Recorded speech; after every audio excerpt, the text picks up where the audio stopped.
Back Chat with Mick and Ro on Wicked 107.2. Hello, ladies and gentlemen, and welcome along to the show this evening. It's the Back Chat crew. The Back Chat crew, and I'm going to give you a little teaser right here. Oh, you're divil for the Oh, teasing. there you go, on the screen right now, and a little bit more there, just in case you don't know who this gentleman is. Boom. Mr. Dave Moore, Today FM. Hello and welcome, Dave. Hey, thanks for having us, lad. That's one hell of a slick intro. I need to figure out how to do that on Today FM. That's way better than our stuff. Listen, whatever you need, Dave, we are here to do. Excellent. No problem. Mick's our technical gadget fella. Well, Dave, I wouldn't say I'm technical. I'm the more intellectual one. Oh, that's what it is. Yeah, I'm starting to be able to tell you apart now. So, okay, that's good. There you go. And then there's the rest of the stuff on the screen. Right, Dave, welcome along. We are fans of the highest caliber, let me say, and we love the Dermot and Dave show on Today FM. Thanks very much. Weekday mornings from 9 till 12, so check it out. Yeah. One question before we start. Why is it Dermot and Dave and not Dave and Dermot? Do you know? Yeah, well, it is an age-old question, but there is actually an answer, which is, unlike many people, I never had been in a radio station before I got my and Dave part of the show. So everyone else who I've ever talked to who's worked in radio has done exactly what you guys are doing now. They've started on a radio show somewhere. They've gone to a different place, they've worked this shift, that shift, and all they've ever wanted to do is be on radio. Yeah. I was a musician. I had no interest in radio. I'd never looked at the radio. I'd never listened to the radio. And then it was like, okay, come in. It's a long story, which I won't bore you with. But basically, long story short is... You can bore us all you want. Well, I basically got plucked from the street on the back of a voiceover show reel that I had done to earn a couple of extra quid while I was being a producer and a songwriter. And this I got thrust into a room with this guy. This lady said, "You two get on. I'll be back in 20 minutes." It was like the worst professional play date I've ever been on. That was nearly 20 years ago, and he was Dermot and I was Dave, and he had been in radio for a couple of years at that stage. So when they put the show together, it was like, well, you know, Dave's never done it, Dermot's done it, so we start with Dermot, and then we put Dave, and here we are. Okay. Here we are. Okay. You know. So because Dermot was in the industry, say, that's why it became Dermot and Dave. You didn't go the alphabetical way. He likes to say that my name isn't Dave, my name is And Dave. So right. Yeah, okay. So yeah, that happens a lot. Okay, that's how it works. So it couldn't be and Dave Dermot. Yeah. And Dave, I'm a Dermot. In that situation, then we've done ours backwards. We have, yeah. You know? Yeah. Mick It should be Ro and Mick. Should be Ro and Mick. No, in terms of experience. Yeah, similarly so. What? No way. Well, he's lying. Don't believe him, Dave. Anyway, so you didn't start radio the way we all think you did. I mean, No. you sound like, and no offense to Dermot, but you sound like the professional on the show. Well, I suppose I've certainly been in studios a lot longer than he has. Yeah, I did a degree that has nothing to do with anything, business studies in Russian in Trinity College. Obviously, that's what you need when you start in radio. In Russian? Yeah, absolutely. Fluent Russian. That's what you need to work on Today FM. Oh my God. So I did that and always wanted to be a musician, and had a deal with my parents that I'd be a good boy, I'd get my degree, and if I finished my degree and did well, they'd help me do whatever it is I wanted to do, be in a band, whatever. They forgot about that because it was years ago, and I finished my degree, got offered a job in Moscow, and went, you know, lads, I'm not going to do that job. I'm going to go to study jazz in Black Rock in a secondary school. And they were like, you are a disgrace of a human. But in fairness, what are we going to tell people now? Yeah, they didn't back down. They kept their promise. And yeah, I worked in the local petrol station for a couple of years, took out a bank loan, bought a home studio. And this is back in 1997, 98, when buying a home studio meant a sizable investment. It wasn't a laptop and a microphone. It was my sampler was £4,000. Put it that way. Jesus. You know what I mean? Yeah. Wow. So a lot of petrol had to be pumped. A lot of petrol had to be pumped. A lot of cars had to be washed. Yeah. But look, it worked out, and I spent about 5 or 6 years working for myself, being a songwriter, being a producer. Loved it. Built up a career. Was really happy. Went to LA for a little while and came back and was just doing voiceovers for other actors and comedians and voiceover artists, doing their demos. And then a mate of mine, a guy you'll probably know by the name of Des Bishop, was like, why don't you do a voiceover? You're always doing impersonations and accents. You speak a few languages. You could definitely get some extra money. And if you work for yourself, you're like, extra money sounds good. Yeah, So happy days. yeah, put it together. I got a job as the fast food guy in The Simpsons. Hello, Mr. Yes. Simpson. I got a version of him for one of the big pizza companies, and I was delivering pizza. And then I was a goat in a Boher ad or something like that. I don't know. I did 2 ads, and then the next thing I knew, I got this phone call, and it was a really mysterious lady who said, "Do you want to meet up and have a chat about some project?" And I was like, "Yeah, whatever." Okay, yeah. The world is your oyster. The world's my oyster. And then I go put on that professional play date with Dermot, and 19 and a half years later, nearly 20 years later, here we are. Brilliant. And he's going to be really jealous now because he didn't get to talk to us today. That's it. Yeah, Yeah, he's going to be kicking absolutely. himself. He is. He's walking out there going, Who are you? What are you Mick doing? and Ro? Who are you talking What did to? you all ask me? Get me in there. Yeah, well, next time. Next time, He's yeah. probably down the list anyway, but however. He's got book tours to do and stuff like He that. said it, Exactly. Dermot, not me. If you're watching, he said it. So he's got put into that professional play date. Was it easy or was it hard to get along? I can imagine it wasn't that. Was it? We bonded within about 5 minutes. We bonded over an Alan Partridge impersonation, and it's kind of been that way ever since. Like I remember there's actually an Alan Partridge quote which I said to my girlfriend at the time, who's now my wife. When I rang her afterwards, she was like, "How'd you get on?" And I was like, "I met this guy called Dermot, and we just kind of hung out. And he seems to be the guy on the show, and I don't know, it seems to be this show or whatever, blah blah." And she's like, "What's he like?" And I literally said to her, "I'm convinced he's my best friend." Which is what Alan Partridge said about some guy he met randomly. And that's basically how it's been. And he is. Literally, we never knew each other from Adam. But I get to work with my best mate every single day of the week. It's ridiculous. You can crack. see it. You can see it, and you can hear it in you as well. The crack does be fantastic. Yeah, it's like every time, like in work, Today FM has to be on 9 to 12.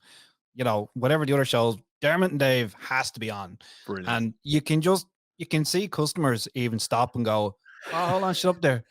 Are you listening?" Yeah. And then we all have this laugh all together. If it's not any topic, No, it's shut just up, crack, shut up. and it's Yeah, great. That's yeah. good radio. That's it's brilliant to hear 2 lads getting on so well and having the banter.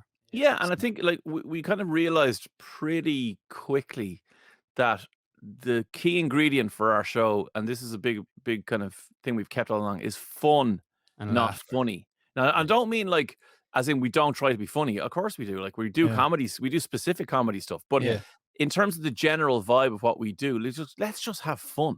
Yeah. Let's just start the day, have fun, and then if you're doing that and you're combining it with great tunes, like it's a pretty solid recipe, Exactly. Yes, It's definitely. exactly. And you're not overdoing it either. No. It's just pure. It's pure. It's real. And that's the best thing about it. And that's what comes across as a listener. That's what comes across, and that's why we kind of try to do the same kind of formula on this show to try and keep it as lighthearted and funny, Just for a bit of crack. really. Yeah, but you're being yourself though. That's the thing. Like you're Mick, and you're Ro, and you're not That's putting us. on a kind of a character. Like people when they meet me, they're like laughing. They'll go like, "Oh my god, you're exactly like you're on the radio." I'm like, "Well, yeah, because That's who we are. it's the other way around. It's like I'm not putting it on the radio. I'm not. Yeah. There was a time, and I mean, God, some of the best broadcasters we've ever produced were from a time when, they talked one way. And then once on the radio, and talked another way, like this, exactly. and like fair play to them. Like they were like I remember like when Sunshine Radio, which was a pirate station back years and years ago, was actually in the back of Tamangos, which is a nightclub in North Dublin, Portmarnock. Oh, we know it. We know it. Good. So it was out there, and I remember like again, never having any interest in radio. I met a guy who worked on Sunshine because my mate's mom made the tea or whatever, and I told someone else, they were like, "Oh my god, you met!" Like I literally can't remember who it was, but let's say it was Nails Mahoney. It wasn't because I actually know him, but you met Nails Mahoney. But like Nails Mahoney's name is Brian, and Brian's a legend. But like there was an era where the personality was big, and it was like you were such a special person if you were a DJ. Whereas by the time I joined in the early 2000s, there was a kind of a hunger for the opposite of that, and it was like, is there anyone around who's like us? Who isn't a superstar? And I think that's what's kept us going together for so long, is that we're just a couple of lads that you absolutely know, a couple of lads like us, and we're just on the radio, and we can't believe this is our job either. Do you know what I mean? And that's the thing about radio. It's changed so much to they're produced to over voiced type of DJ to just a mate that you want to listen to and chat to and talk to and send requests to. Yeah. That's really what it's about now, and it's great. But if you guys, you get away with that and run it so well, and it's an everyday show, and you can see that it's basically ran by yourselves and it's not overproduced. There's so many shows. It has changed a lot, as Mick's saying, but there's so many shows still on the radio that you can just tell are overproduced. It's a tough balance. It is a tough balance, and we're really lucky. We've got a great production team. There's our producer Maria has been with us since I think 2005, 2006. And again, not a massive radio head, wasn't it? She used to work in what they call traffic, which isn't a roadwash traffic, but like sales traffic and putting things on the radio and whatever. She did a bit of that. She did a bit of reception in the radio station that we were on, and then we kind of trialed her on one show and went, she's amazing. Get her. And she had way less experience than other people, but we just knew we'd bond with her as a friend, and then she was able to do the job. And then since we come to Today FM, we've expanded the team. We've got 2 more people with us, and they're just brilliant. And it makes such a difference to come into work every day and go, I know I'm going to work with my 4 friends. And I'm going to have the crack. And even if something is terrible or bad, or I'm feeling a certain way, or a link doesn't go the right way, we've got each other's backs, all of us. Yeah. You know what I mean? And that's what makes it funny. Like, even if a link goes wrong, you can see everybody's like, well, I get that. I get that joking, from Ro. I might say something, all of a sudden, just you can just see over the ledge this smiley face and going, oh, okay. Yeah, it worked, but it's great because it keeps you going. And it does. And you get to a certain point where those things are fun. I mean, I remember at the start, like, if something went wrong, we would have just beat ourselves up so much. You play the wrong song, or you hit the news at the wrong time, or hit the wrong button, whatever. Whereas, like, within about 18 months of doing the show, we were like, no, that stuff is what we're here for. Like, that's what people's listening for, because it's not the same, as we said earlier. It's not the same produced stuff the whole way through. You know, it's accidents can happen, but it's funny. Yeah, and that's what people are listening for. Dave, your Instagram is huge. Instagram, you are just Instagram crazy. Is that meant to happen, or is it just something like you have your World Cups going, you have all your guitar stuff on it, you're building stuff? I mean, do you get time to do anything at home? Like, yeah, you sound like my missus. When you actually got to do something helpful? I'll be honest with you. I adopted social media really early.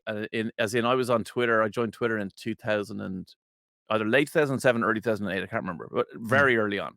And nobody knew what it was. I remember bringing it to the bosses of the station I was on, going, lads, there's this thing called Twitter. And they were like, Twitter, what are you talking about? Because at the time, you had to send a text message on your phone, like as if you were sending a text message to a number to tweet. There was no app. It was no desktop. It was and the reason that Twitter used to be 140 characters was because you needed 20 characters to put in the phone number you were sending the message to. So you would literally type it like you would type a text message, and you would send it. And they were just going, this has no future. You're a maniac. I was like, no, Twitter is everything. So Instagram, for me, when it came out, I signed up and I didn't touch it for years. I figured it was, because if you remember when it started, it was just pictures. And I don't know what it is now, effectively, if you look at people's thing, it's pictures and videos, whatever, but it was all kind of, nice pictures. And I thought, like, oh yeah, it's just another photos app, so I would kind of upload stuff randomly for dinner. Yeah, exactly. I'd just upload whatever and kind of go, sure, that's on my Instagram, I'll leave it there. But then as stories became part of the kind of fabric of it, I started to get more interested in it, because I realized that there was something in the kind of, I suppose, the little 15-second TV nature of it. Yes, yeah. And I kind of I latched onto that, and then it just grew and grew and grew. And yeah, I mean, the interaction levels on my Instagram are just that's what I was going to touch on. insane. It's so easy to get in touch with your fans, and like the people that follow you.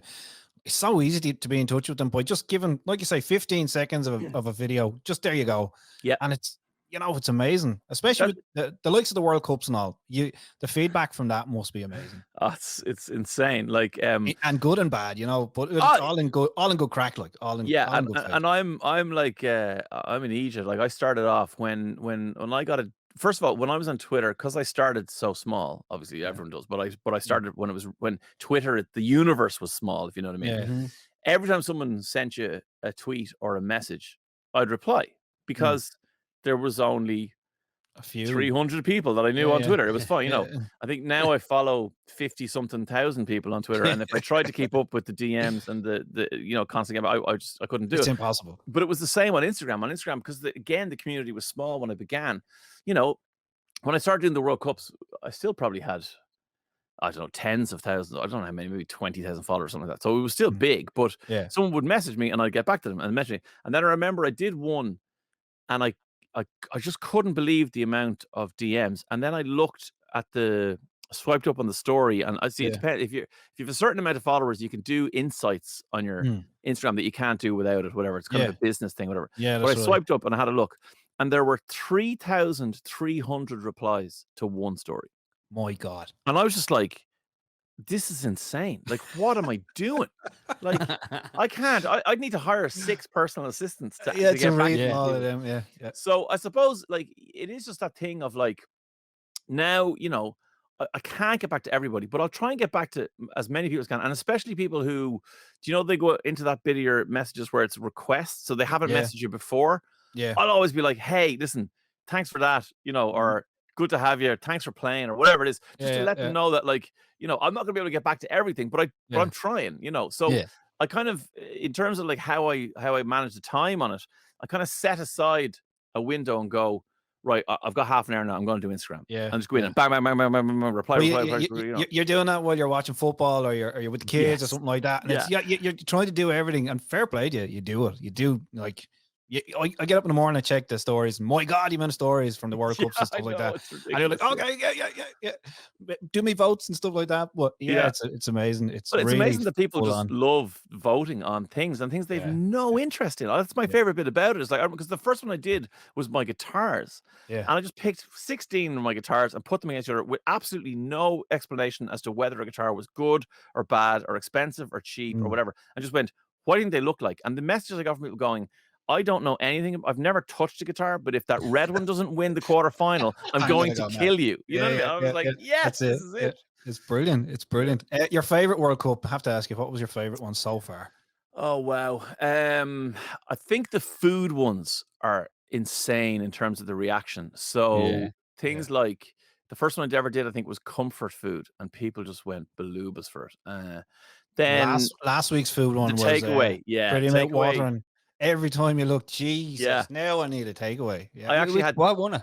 It was chips, wasn't it? Just chipper chips. Just chipper chips, normal chips. And in fairness, I couldn't believe that. You can kind of predict those things sometimes at the start, but at the same time, people often ask me, oh, I bet you your favorites always win. I will tell you now, I literally don't think one of my favorites has ever.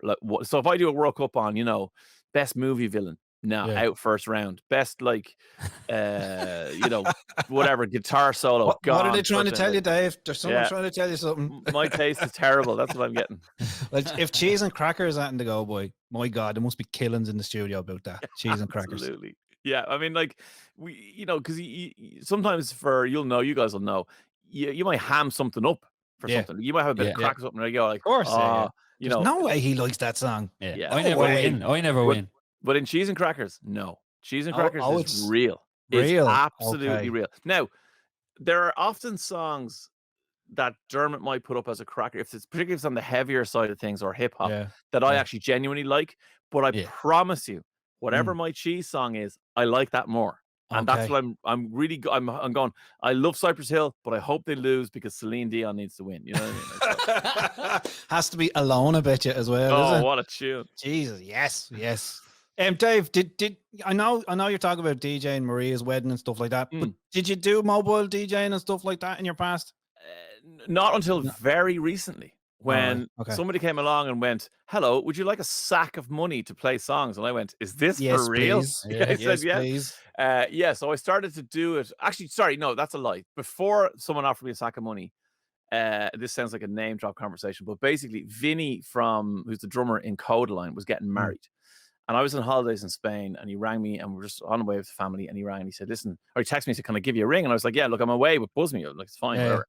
So he just said, look, I just love your taste in music. Like, I love not only what you do on the station, but I know your taste in music. I know what you, I know you don't DJ, but would you DJ my wedding? And I was like, Vinny, I'll do anything. Of course I will.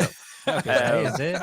So I went along, and in fairness to them, they didn't treat me like a DJ. They treated me like a guest. Like I sat down, had Brilliant. dinner, and was there for the whole thing. It was absolutely amazing. Well, that's myself and Ro. We started out on pirate radio. Well, it's funny because what Dave was saying earlier on, it happened to us because Mick obviously was a big part in the pirate station when we first started out. Yeah. And then I was brought in, and I was kind of just wanting to be there all the time. And we were kind of put together and go, right, you look after him, and we'll see where we get. Well, it was put to, does anybody want to join in? Yeah. And actually do this? And Brilliant. like 5 people raised my hand. Yeah, so that was that's the was way me that went. stitched. He's here all the time. But we went from like doing pirate radio, whatever amount of radio stations, you know yourself back in the day, and then all of a sudden we're out in the big bad world, and we're starting to do mobile discos and weddings and nightclubs, and it's just amazing. Yeah, amazing, Dave. It's unreal. The first gig I done with Mick was a book launch. Wow. Listen, Yeah, you gotta take them. You know, it's money's money. Who are you talking to? Money's money. And we were standing there scratching our heads, going, Yeah. "What do you play at a book launch?" Yeah. No, but we got through it. We got through we got the money. Yeah, exactly. It worked. Dave, tell us more about the other half. I'm not talking about Dermot now. The other half of Dave Moore. Come on. My good lady wife, Tracy. Yes. Yeah. Some people will know her, depending on what age you are. There was a TV show. I know you had Ray Darcy on this before, that Ray had called Too Fat. And it was Zig and Zag and Ray and DJ Lee and a very, very hot girl called Velcro Girl. And I saw her on the telly and went, oh, she's ridiculously hot. And I married her. So Just like that. I wonder. I'm gonna go get her. Go get her. Yeah. So It was for a lot- anyone that's watching this tonight, if you're watching telly and you see the girl you like, You could just go get her. just go marry her. Just go Go, get her. let's go marry her. Just go marry her. Yeah. Way to do it. So she's amazing, but she's the mother of our 4 children. And then recently she has kind of got back into her passion, which is art. And so she has a website and an Instagram and all that kind of stuff. And she sells little prints of animals is the main thing she's doing the most. She's got loads of plans for stuff, but Tracy Sheridan Art is where you'll find her. TracySheridanArt.com. Excellent. Yeah, Sheridan perfect. Art on Instagram. And she's great. She's doing loads of stuff. I love the stuff she does. It's really people just love it. People like she didn't intend to kind of do this as a business. It was like a side project just to have some fun. But it's just taken off. It's great. Like Brilliant. Excellent. What's the Instagram page again? at Tracy Sheridan Art, and the Tracy has no E. A lot of people put an E in a Tracy, which is TRACY. There we go. Excellent. Happy days. Excellent. Right, Dave, just a few more questions before we let Hit you me, go. yeah, one. Right. We have to talk about your other half. Noni, is she gonna go to the Eurovision next year or what? Like what are we going to do with Eurovision, lads? We have to do we something. have to do something. Like It's just I'm not gonna say it's a shambles because what we put in was a great track. You Yeah, know? it was. And for the last couple of years we've been putting great tracks. But Yeah. are we just gonna start going, let's just put whatever in now? Let's just I make think it we did fun. that. We tried that with Dustin. Dustin, We put yeah. in that whatever. Like I know Dustin very well. I don't mean that, but I mean like we went insane and said, let's send a turkey in a shopping trolley and see how it goes. Yeah, and have that kind of memorable and unique kind of act. And it didn't work then. Yeah. Jedward had a bit of profile. We sent them. It didn't Yeah. work. We went back to some kind of Celtic-y type stuff. That didn't work. So Yeah. I don't know. I don't Are we know just if there's a blacklisted because we've solution. won it so much or what? Well, I don't know what it is possibly so. though. Like last night you're watching it and every other song had like amazing graphics, huge Yeah. stage performance, this way out there song that could be in the charts, and then up we But step and maybe- we're just running. Yeah. But maybe the idea was let's stand out. Like so if everyone has graphics and everyone has a huge stage, let's bring it Yeah. really down and Back intimate down and to basics. like so like I can see that there was a logic there. Obviously it didn't pay off because we didn't get through, but like I don't know. I think sending Noni to me would be worse than sending Dustin because whatever would happen, she would rip off every single person and there'd be money down. So that's not going to work. Who came up with Noni, Dave? Oh, that's Noni's Dermot. Brilliant. He based like there's a lot of elderly women around Limerick City who would fit into the Noni category, and obviously him being from Limerick, she was top of mind when we sat down to create a comedy character, and he came up with her, and we just died laughing straight Brilliant, away. So Yeah, it is. It's very funny. Yeah. There must be like between him and Mario, like They must be scoring points because I like I know. no. Do you know what? There genuinely isn't, because, and it's funny, in that whole industry, like, you'll find that th- everybody who does the comedy soaps, Mario or Oliver Callan or Connor Sketches or Al Foran or whoever, they're all Yeah. really supportive of each other. I love it. Yeah. And Dermot's the same. Like, the lads just know that, they're all just there writing jokes, and it's hard. And so when they get a chance to support each other, they really do. So that's brilliant. Oh, brilliant. Right, just a few other things. So Man United, of course, we got second in This the is league. me out. I'm gone. Yeah, he's so- gone. Right, Would you like hang to on, go? before you Ro, who are you? I'm no one. I'm Okay. just I'm the neighbour's best friend when it comes Yeah. to soccer. He'll just stand there talking. Like he'll pick up on it, but that's about it. Sure, that's So- fair. Actually, you know what? Dermot's pretty similar to that as well. Actually, Yeah, he used to be a Man yeah. United fan when he was 4 or 5, but he doesn't really care now. He's a Munster man. and Myself and nothing else. Dermot are similar. We just take the Mickey out of it when it comes up in conversation exactly. after crack. How do you deal with the Liverpool fans, Dave? Tell me, because I need to know this. I work with like 2 of them, so I need to know. Two, How you're do I so deal you're with so lucky. I Ah. get torrents of abuse on social media and on my radio show as soon as there's anything pro Liverpool to be talked about. Yeah. Look, it's amazing. I love the banter, I have to say. And to be honest with you, there are definitely fans of every club who are twonks. Yeah. And then there are 99% of fans are totally cool. They love Yeah. taking the pick. And They it's love just it. a bit of crack then. Yeah, exactly. Yeah, And they're also, you know what, they're very sensible in reality when you sit them down and have a conversation with them, Yeah. in terms of where their club is at, and like the whole kind of, oh my God, you should be relegated, we should be in the Champions League. Like, that stuff doesn't actually come out when you have a conversation. But No. but it is tough. It is tough. And particularly like the other day when Liverpool beat United so comprehensively, going into work the next day and just going, right, lads, It's unleash very hell. hard, isn't it? It's very Yeah. hard. Like Yeah. I got out of the car and one of the lads, Liverpool fan, he just looked over and he go, "Ah!" I was like, yeah, all right, just leave it there now, right? That's it. We're done now. absolutely. Yeah. Dave, what is your favorite guitar? Like that I own or in life? I suppose that you own, because you have a nice array of them.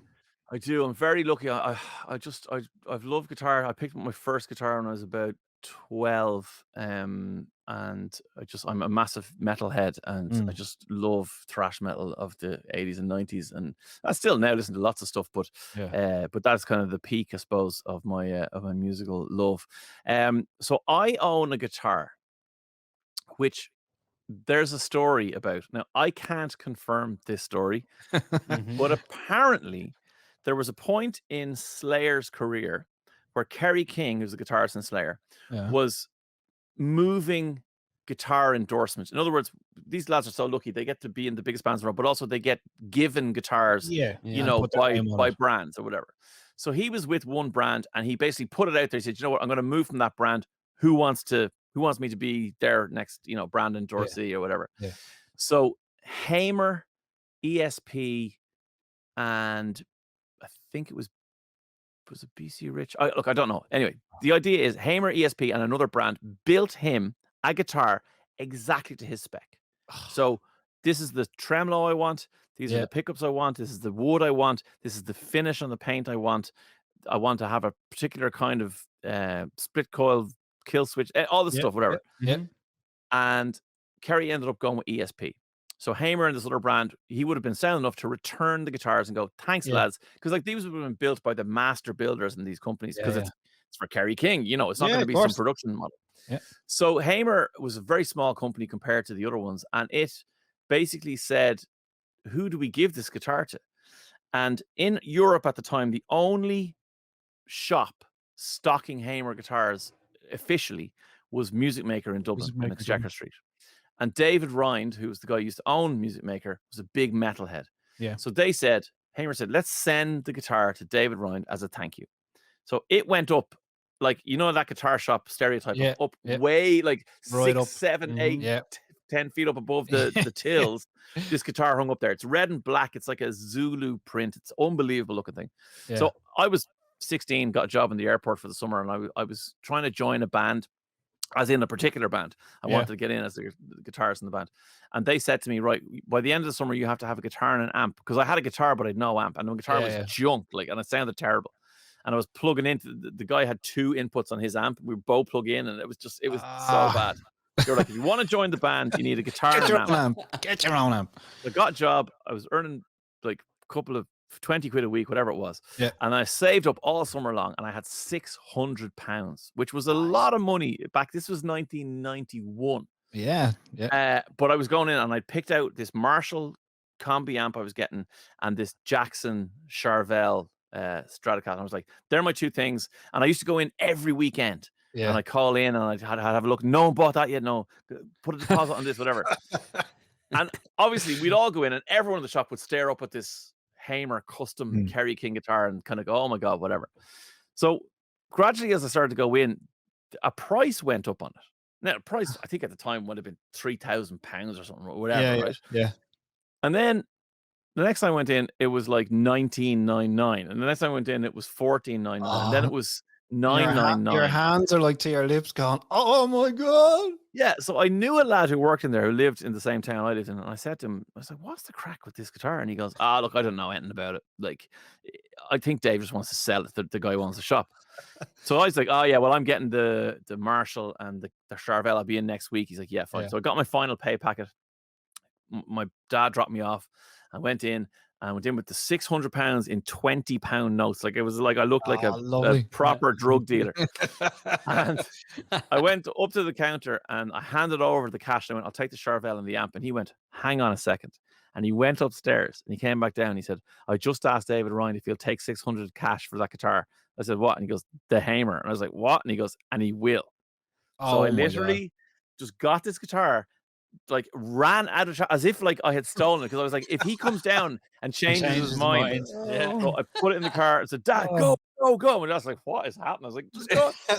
So I got it home. I was so proud. Like, this was obviously the days before you could like take a picture or whatever. I was literally on the house phone ringing my friends going, he's gonna get in. I want to tell him. Like, so eventually I got through to the lad in the band and I went, here, I got the most amazing guitar in the world. He's like, oh, brilliant. What amp did you get? I didn't get an amp. Oh, you're out of the band. No. But you got the guitar. So that's my favorite guitar. Okay. All right. But in the world, I don't know. Oh yeah, in the world. But I don't know if that's actually a true story about Kerry King. That's what I was told. Favorite guitar in the world.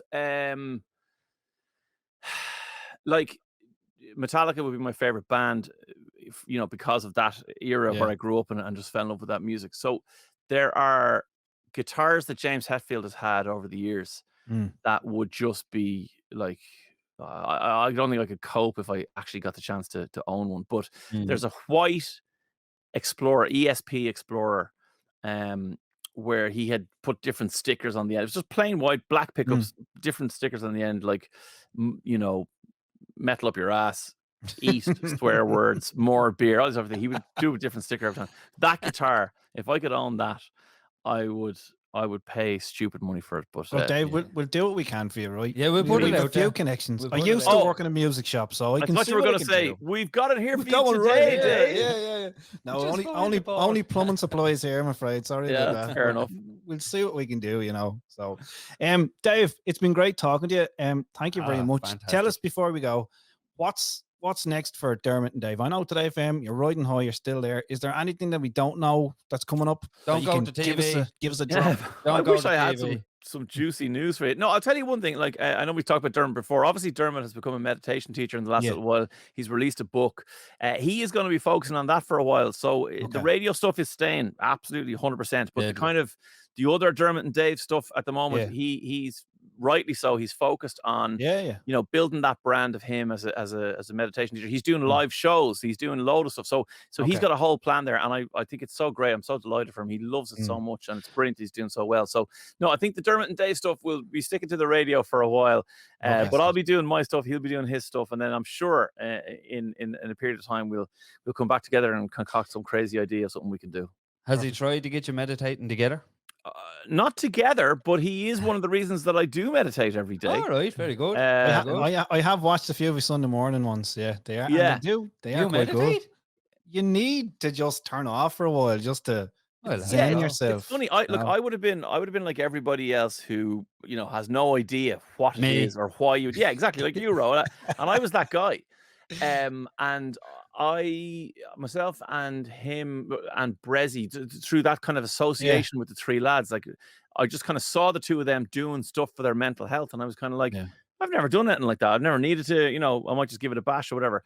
And the meditation stuff, I just find so helpful. Like I just do it every morning without thinking about it. Yeah. 10, 15, 20 minutes. It doesn't take a long time. That's all it takes. Exactly. Yeah. And it's just, do you know what it does? It just gives me a little bit of a pause in a mad life, but also in situations then when you react to something. So let's say something goes wrong on the show, or there's an argument to be had about something or whatever, whether it's on the show or at home or whatever.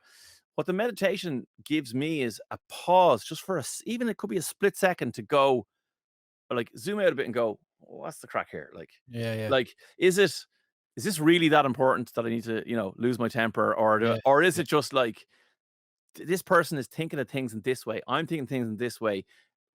Let me just see it from their perspective. And I'm talking about, this could happen in an instant. I'm not saying that you're really thinking through stuff, but it just gives a moment of clarity, maybe, or something. Exactly. Or the moment of just like, even if it's not clarity, if it's like just a pause for a second to go, I don't know everything that's going on here, so don't react emotionally without thinking about it. Give yourself, like, listen to what they're saying, listen to what you're saying, listen to what's going on in the dynamic, and where does it all sit there. And it kind of just, it really, the meditation, practicing it daily, just kind of gives you that window of choice. Exactly. That's a really good way of putting it, right? We'll have to get Dermot on, and you can tell him he's on in the next few weeks. Absolutely. Dave, we hope to see us out on tour. I know you're saying soon, maybe a year or so, because the tours were great. You've done. Did you go to them? I seen one of them. In Arklow. I think you're in Arklow. Arklow, that's right. Yeah, we did a couple of shows in Arklow. Yeah, look, I have to say, we've loved doing those. They've been such a revelation. And for somebody like me, particularly, is not a stand-up comedian. I've never done comedy. I've no interest in doing comedy. To do what we did the way we did it and bring it as an extension of the radio show, and just literally, like we do on the show, just go and have the crack for a couple of hours. It's just so good. That's it. And we'll have to get you down to Wicklow. We'll tell everybody we're bringing them to Wicklow. We'll have everyone in Wicklow, so we will. We'll have everyone. Dave, thank you very much. We'll talk to you soon. A pleasure. And the best of luck with everything. Not that you need it, like, of course. And we tell everyone the same. If Today FM's looking for anyone, we're a bit busy, but we might be able to, we'll squeeze it in somewhere. You're dead right, lads. That's the attitude to have. Well, look, fair play to you. I love what you're doing. It's a great chat. So thanks a million for having me on. No bother. Appreciate it. Thanks, Dave. See you later. All right, lads. See you. All the best. Bye. Cheers. Bye. Back chat with Mick and Ro on Wicked 107.2.